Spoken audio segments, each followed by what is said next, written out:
দেখেছেন, স্লোগান দিয়ে আবার বুঝে ভুল হয়ে গেছে, তাই নিচে মুখ লুকায়। যাই হোক, রেকর্ড হিসেবে রাখলাম। আচ্ছা, এইবার দেখেন আলেম মৌলানারা কি বলতেছেন। হেফাজত নেতা আল্লামা জুনাইদ আল হাবিব সাহেব সবাইকে শান্ত থাকার জন্য নসিহত করতেছেন, সেটাও শোনেন। আমরা কোন উস্কানিতে সামনের দিকে অগ্রসর হব না, আমরা কোন উস্কানিতে পা দেব না, আমরা কোন ফাঁকা ফাঁদেও পা দেব না। আমাদের দেশ বাংলাদেশ, এই দেশকে সাম্প্রদায়িক সম্প্রীতি মুক্ত দেশ। যারা দুনিয়াব্যাপী প্রচার চালায় বাংলাদেশের মুসলমানেরা উগ্র, সাম্প্রদায়িক, দাঙ্গাবাজ, দেখেছেন সেই মুসলমান সম্প্রদায়ের ধর্মীয় নেতারা কেমন কইরা শান্ত থাকার আহ্বান জানাইতেছে। তবে আমার আজকের বিষয়টা ইসকন না, এই প্রসঙ্গে বইলে রাখলাম আর কি, চোখের সামনে আসলো তাই। আজকের বিষয় হইতেছে আমাদের মির্জা ফখরুল সাহেব। উনি তো কামান দাগিচ্ছেন। আসেন আমরা উনার কথা আগে শুনি। আমি কয়েকটা দিনে আমরা খুব উদ্বিগ্ন, ভয়াবহভাবে। আপনি চিন্তা করতে পারেন ধর্মকে কেন্দ্র করে কি উন্মাদনা শুরু হয়েছে বাংলাদেশে। আপনি চিন্তা করতে পারেন যে মুক্ত স্বাধীন মিডিয়ার জন্য, প্রেসের জন্য, সময় ভাবার জন্য আমরা এতদিন লড়াই করলাম, তারা অফিস পুড়িয়ে দিচ্ছে। এই বাংলাদেশ থেকে আমি যেতে চাই, আমিও যেতে চাই না। উনি বলছেন যে বিএনপি দেশের পরিস্থিতি নিয়ে খুবই চিন্তিত। আচ্ছা, ভয়াবহভাবে উদ্বিগ্ন কেন? উনি বলছেন আপনারা চিন্তা করতে পারেন ধর্মকে কেন্দ্র কইরা কি উন্মাদনা শুরু হয়েছে বাংলাদেশে। আপনি চিন্তা করতে পারেন মুক্ত স্বাধীন মিডিয়ার জন্য, প্রেসের জন্য আমরা এতদিন লড়াই করলাম, তার অফিস পুরাই দিচ্ছে। তাই নাকি মির্জা ভাই? কুটি পুরানো হয়েছে। এই বাংলাদেশ তো দেখতে চাইনি, আমি অন্তত দেখতে চাই না। তাই নাকি মির্জা ভাই? পত্রিকা অফিস কই পুরানো হয়েছে? এই যে ধর্ম নিয়ে উন্মাদনা শুরু হয়েছে, কে করছে? কন না কেন? ইসকনের কথা বলেন না কেন? ইসকন যে একজন রে কুপায় মারছে তার কথা বলেন না কেন? ভাসুরের নাম মুখে নিতে লজ্জা লাগে। ওই যে চট্টগ্রামের আইনজীবী রে কুপায় মারলো, কোনো বিবৃতি দিছেন? দেন নাই।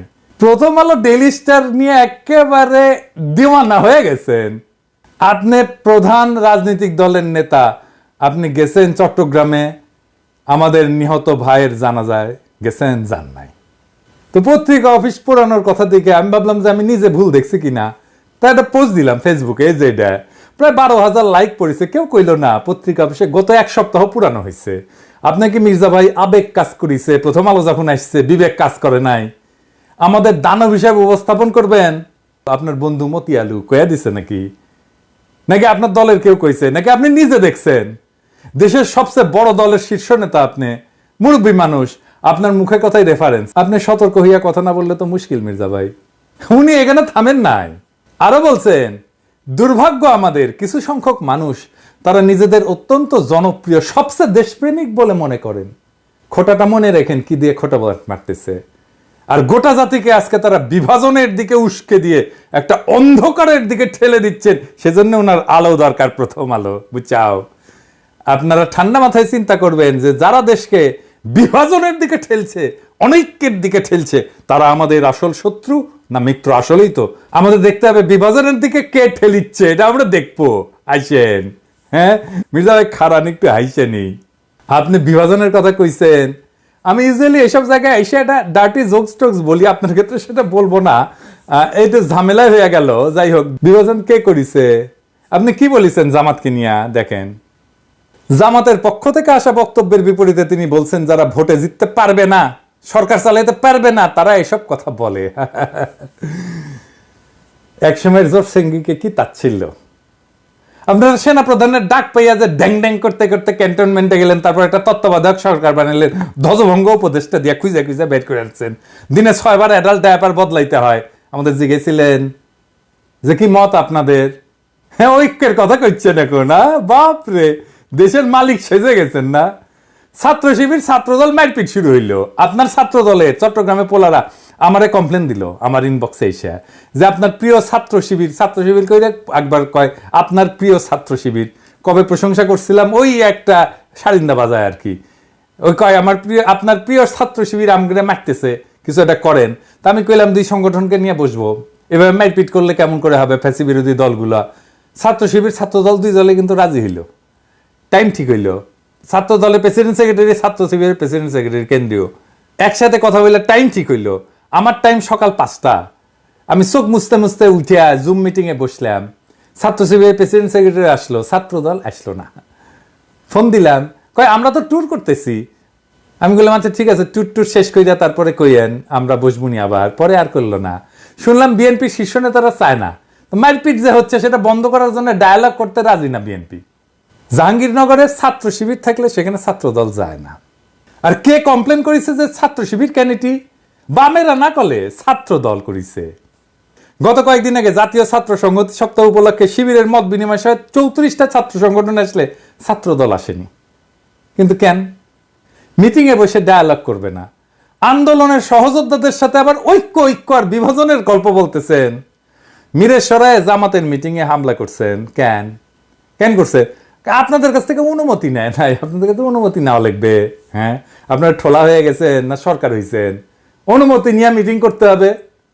তালুকদারি পাইছেন বাংলাদেশকে, বিভিন্ন জায়গায় তো দখল শুরু করে দিচ্ছেন, ওইটা নাই কই।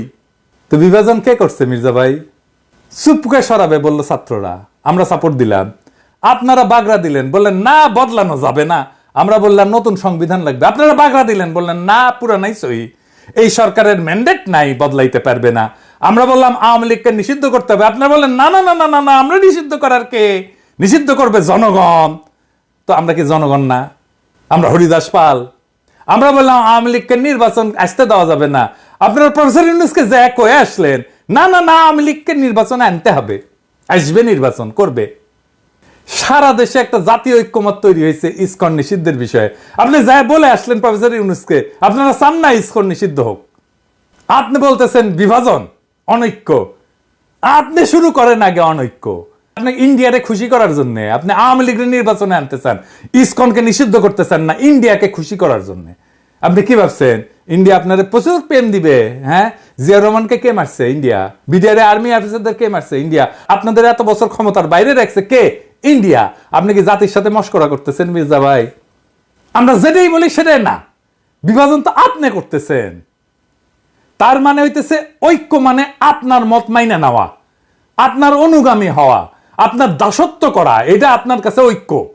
হাসিনা আমাদের বলতো উন্নয়ন বিরোধী, আর আপনারা ক্ষমতায় যাইতে না যাইতে নতুন টার্ম আবিষ্কার করেছেন ঐক্য বিরোধী। বাহ, খুব মসৎকার। ঐক্য মানে কি জি হুজুর করা আপনার সব কথায়? আমরা কি আপনার দলের কর্মী যে থাপ্পড় দিবেন সবার সামনে আর আমরা বলবো আহা আহা কর্তা আমাকে থাপ্পড় মারিছে, দেখিস আমাকে কত আদর করে, বাপের মতো শাসন করে? এটা কমো?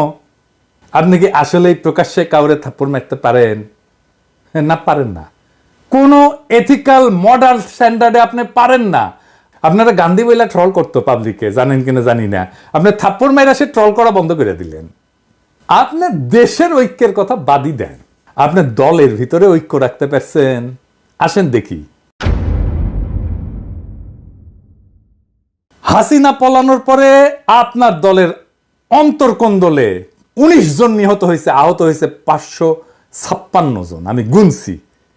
এডিটর সাহেব দেখান, একটার পর একটা নিউজ দেখান, এডিটর সাহেব কতজন নিহত হয়েছে, যোগ কইরা দেখান। মির্জা ভাই আপনার নিজ দলের লোক তার সহযোদ্ধারে মারছে, প্রত্যেক 5 দিনে একজন মারা গেছে, প্রত্যেক দিন গড়ে 5 জনের বেশি আহত হয়েছে। আপনার নিজ দলের ঐক্য নয়, আপনি দেশের ঐক্য কেমনে কায়েম করবেন? আমাদের অনেকের জন্য দোষ দিতেছেন। আপনার ঐক্য নিয়ে কথা বলার কোনো বিন্দু মাত্র নৈতিক অধিকার আছে? আপনি আওয়ামী লীগকে নির্বাচন করাবেন, চুপ্পুকে রাখবেন, হাসিনার সংবিধান রাখবেন, ইসকনকে রাখবেন, ডেইলি স্টার, প্রথম আলোর মতো ভারতের 1 নাম্বার অ্যাসেট বাঁচাইবেন, তার পক্ষ হয়ে আমাদের উপরে ঝাঁপায় পড়বেন, তারপর আবার বলবেন ঐক্য চাই না। তার মানে আমাদের কোনো রাজনীতি থাকবে না, আমাদের আপনার রাজনীতি করতে হবে। শেখ মুজিব যেমন পাহাড়ে যায় বলছিল তোরা সবাই বাঙালি হয়ে যায়, আমাদের কি সবাই বিএনপি বানাবেন আপনি? আমরা তো বিএনপি করবো না। রাজশাহীর যখন পলিটিক্স করতাম, ছাত্র রাজনীতি করতাম, তখন ছাত্র দলের এক নেতা হয়েছিল যে আমরা বিএনপি করি, গল্লিক খাই, গল্লিক। হ্যাঁ, তা আমরা তো গল্লিক খাবো না। আর গল্লিক না খাইলে আপনি কইবেন ঐক্য নষ্ট করতেছি। হাসিনার চাইতে কোন ক্ষেত্রে ভালো আপনি? আমাদের দেশপ্রেম নিয়ে খোটা দেন মির্জা ভাই। হ্যাঁ, পিনাকি ভট্টাচার্যের কোনো দেশ নাই, সে রাষ্ট্রহীন রিফিউজি। সারা দুনিয়া আমার দেশ, আমার আলগা কোনো দেশপ্রেম নাই। আমার মাতৃভূমি মানুষের প্রতি কর্তব্য আছে, সেই কর্তব্য পালন করি। আপনারা মন্ত্রী হবেন, সরকার বানাবেন, আমরা যেই জায়গায় ছিলাম সেখানেই থাকবো।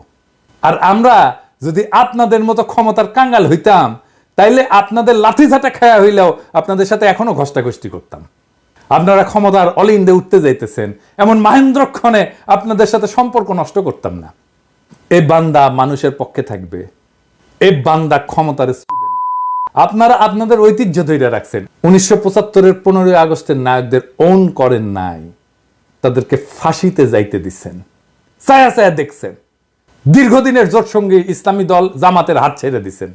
2013-র 5ই মে আপনাদের কথা ছিল না আপনারা মাঠে নামবেন, আলেমরা আপনাদের ভরসায় আইসা বেঘরে মারা গেল, কোনোদিন সরি বলছেন? আমাদের পিঠে ছুরি মারবেন, এটা নতুন কি? হ্যাঁ, আমরা কেউই নিজেদের জনপ্রিয় বলে মনে করি না।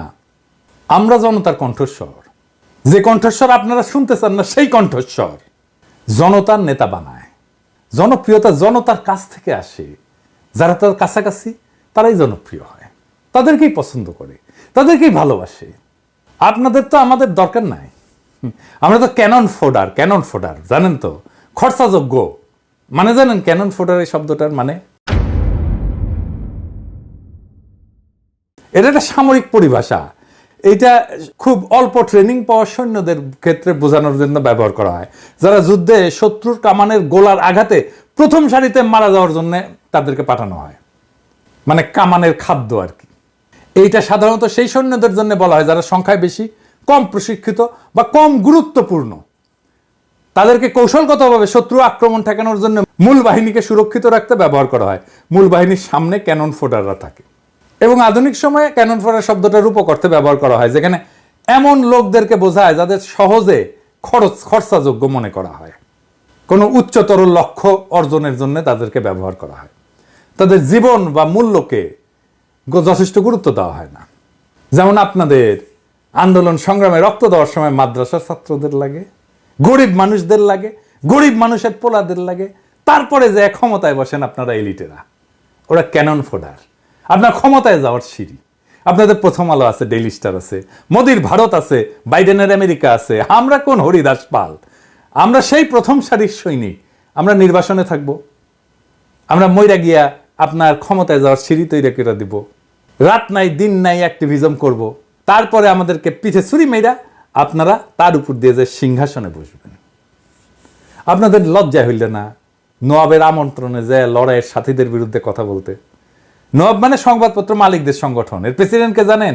সেই দুর্বৃত্ত ব্যবসায়ী একে আজাদ। এডিটর সাহেব দেখান তার ভিডিও। প্রথমত আমি তোমাকে চাই, শেষ পর্যন্ত তোমাকে চাই, আবার দেখান। মাননীয় প্রধানমন্ত্রী, আমরা উন্নয়নশীল দেশ থেকে মধ্যম আয়ের দেশে উন্নীত হতে যাচ্ছি।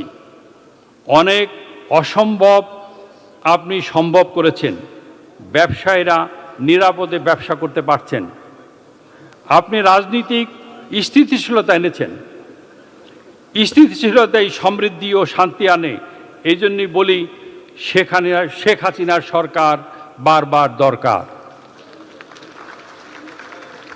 তাই শিল্পী কবির সুমনের জনপ্রিয় গানের ভাষায় বলতে চাই, প্রথমত আমি তোমাকে চাই, শেষ পর্যন্ত আমি তোমাকে চাই, ভীষণ অসম্ভবও তোমাকে চাই।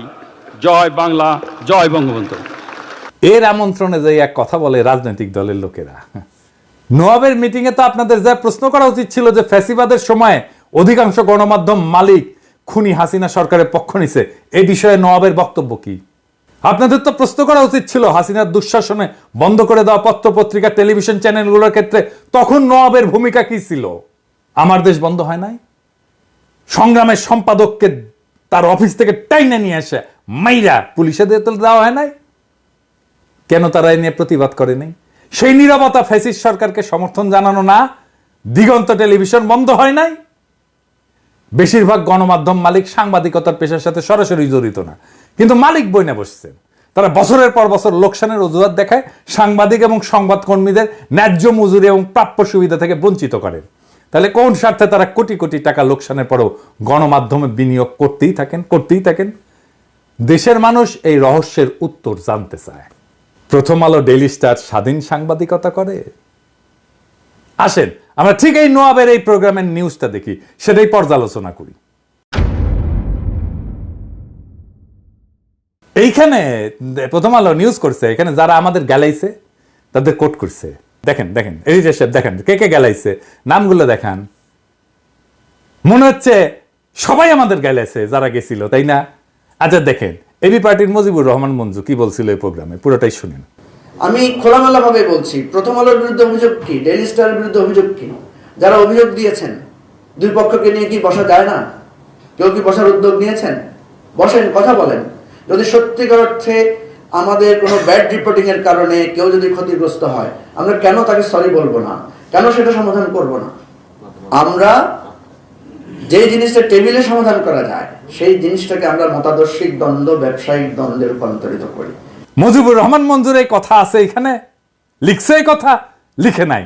এটাই হইতেছে ন্যারেটিভ তৈরি। মুজিবুর রহমান মঞ্জুর কথা সাপ্রেস করছে, ঢাইকা দিছে, তার কণ্ঠস্বরকে ঢাইকা দিছে। নাগরিক কমিটির নাসির গেছিল, সকল ইসলামী দল গেছিল, তারা ভালো বক্তব্য দিছে, আমরা শুনছি কে কি বলছে, তাদের ধন্যবাদ জানাই। কিন্তু প্রথম আলোর মতির দ্বন্দ্ব যারা মালিশ করছে তাদের আমরা ক্ষমা করব না। মির্জা ভাই ওবায়দুল কাসের বলছিল না যে পালাবো না, দরকার হইলে মির্জা ফখরুল সাহেবের বাসায় যে উঠবো, ঠাকুর গায়ে একটা বাসা আছে না? এডিন সাহেব শোনান এটা। পালাবো না, কোথায় পালাবো? পালাবো না, প্রয়োজনে ফখরুল সাহেবের বাসায় গিয়ে উঠবো। কি জায়গা দেবেন? না হলে ঠাকুর গায়ের বাড়ি আছে না, ওই বাড়িতে গিয়ে উঠবো। আমার ধারণা ওই কাউয়া কাদের কাউয়া কাউয়া ও কাউয়া সাউন্ড দেন, মনে হয়েছে কাউয়ার সাউন্ড দেন। হ্যাঁ আরো জোরে আরো জোরে আরো জোরে দেন। হয়েছে হয়েছে। আমার ধারণা ওই কাউয়া মরিছে, মইরা ভূত হইছে, ভূত হইয়া মির্জা ফখরুলের কাদের চাপিছে, ওর বাসাত না ওর কাদের চাপিছে। মির্জা ফখরুল আর এক কাউয়া হচ্ছে। ফাইনালি বিএনপি বলি, আপনারা তো ক্ষমতা নেবেন তাই না, ক্ষমতা যাবেন সে আশাত আছেন। আমরা বিজনেসে একটা অ্যানালাইসিস করি, ভুকা বলে, ভুকা, BUCA মানে জানেন? জানেন না? আচ্ছা, ভুকা হইতেছে এটা একটা মডেল আর কি। সেটা হইতেছে যে যে কোনো প্রতিষ্ঠান বা যে কোনো কার্যক্রম পরিচালনার ক্ষেত্রটা অস্থিতিশীল এবং সবসময় জটিল পরিবেশের মধ্যে থাকে। ভুকা শব্দটা একটা বিশেষ বৈশিষ্ট্যের প্রতিনিধিত্ব করে আর কি। ভিতে হচ্ছে ভোলাটিলিটি, অস্থিতিশীলতা। ইউতে হইতেছে আনসার্টেনিটি, মানে অনিশ্চয়তা, ভবিষ্যতের ঘটনা বা ফলাফল সম্পর্কে অস্পষ্টতা। সিতে হচ্ছে কমপ্লেক্সিটি, মানে জটিলতা, আমরা তো জানি। আর এতে হচ্ছে অ্যাম্বিগুইটি। এটার অ্যাম্বিগুইটির বাংলাটা হইতেছে এটা এমন একটা পরিস্থিতি যেখানে যে তথ্য আমরা পাইছি এটা অসম্পূর্ণ এবং বিভ্রান্তিকর, ফলে সঠিক সিদ্ধান্ত নেওয়া কঠিন হয়। তো যে কোনো বিজনেসে ভুকা অ্যানালাইসিসটা করতে হয়, তাছাড়া পরিবর্তনশীল পরিবেশে টিকে থাকা যায় না, দ্রুত এবং কার্যকর সিদ্ধান্ত গ্রহণ করা যায় না। এটা ছাড়া নেতৃত্বের যে দক্ষতা এটা উন্নত করা যায় না। এই ভুকা অ্যানালাইসিসটা ঝুঁকি পরিচালনা এবং সুযোগ সৃষ্টিতে সাহায্য করে।